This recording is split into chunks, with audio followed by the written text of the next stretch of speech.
I'm working on it. It's path breaking Raghavan. I swear. Give me a chance. போட்டுக்கிறீங்க. Hey. இங்க போட்றேன். நடிகர் Daniel Balaji திடீர்னு மாரடைப்பால உயிர் இழந்திருக்கிறது திரையுலகத்துல சோகத்தை ஏற்படுத்தி இருக்கு. பொல்லாதவன், வேட்டையாடு விளையாடு உள்ளிட்ட படங்கள்ல வில்லன் கதாபாத்திரத்தின் மூலமா மக்களுக்கு அறிமுகமானார் இவர். நீ வெளிய போயிரு. போடுறா. நான் பேசுறோம். நல்லா இவ்வளவு பேச விட்டுனேன். போடு. ரவி. உண்ணா. இவரு தமிழ் சினிமாவுல வில்லன் கதாபாத்திரத்துக்கு தனி அடையாளம் கொடுத்த நடிகர்கள்ல டேனியல் பாலாஜியும் ஒருத்தர். இவர் சினிமாவுல பிரபல வில்லன்கள ஒருத்தரா இருந்தாலும் ஆரம்பத்துல ப்ரொடக்ஷன் மேனேஜரா சினிமா துறையில நுழைஞ்சாரு.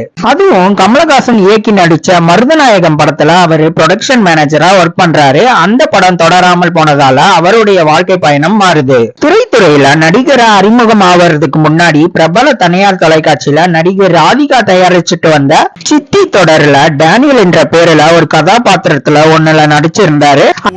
துரும்புல இருப்பான் நாராயணன் கேள்விப்பட்டிருக்கீங்களா?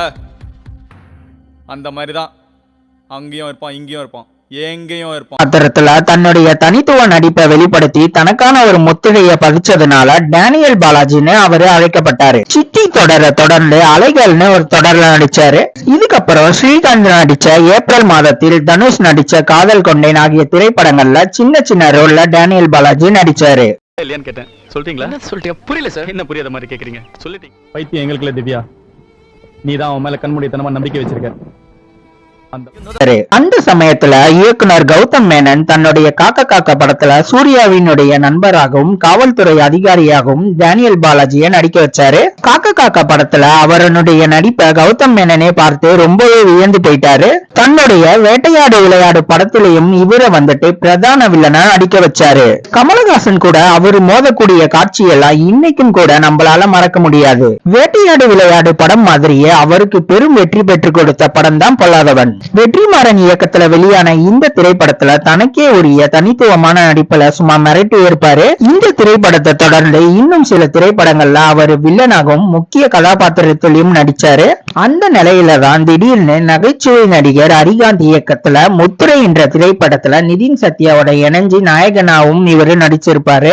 ஆனா அந்த திரைப்படம் எதிர்பார்த்த அளவுக்கு வெற்றி பெறல அப்படின்னு தான் சொல்லி ஆகணும். இதனால மறுபடியும் வில்லன் கதாபாத்திரத்திலேயே நடிக்கலாம்னு டேனியல் பாலாஜி முடிவு பண்றாரு. நாயகனா நடிக்கிறது இல்ல அப்படின்னு முடிவு எடுத்ததுக்கு அப்புறம் விஜய், அஜித்னு முக்கிய நடிகர்களோட படத்துல அவர் நடிச்சாரு. டேனியல் பாலாஜி அதிக திரைப்படங்கள்ல நடிக்கிறத விட தனக்கு முக்கியத்துவம் வாய்ந்த ரோல்ல நடிக்கிறதையே அவரு தேர்வு செஞ்சு நடிச்சாரு. அப்படி அவரு தேர்வு செஞ்சு நடிச்சதுல வடசென்னை படம் ஒரு சூப்பர் ஹிட் படமா அமைஞ்சது. டேனியல் பாலாஜி நடிப்பை தவிர ஆன்மீகத்திலும் அதிக ஈடுபாடு கொண்டவர் அப்படின்னு சொல்லப்படுது.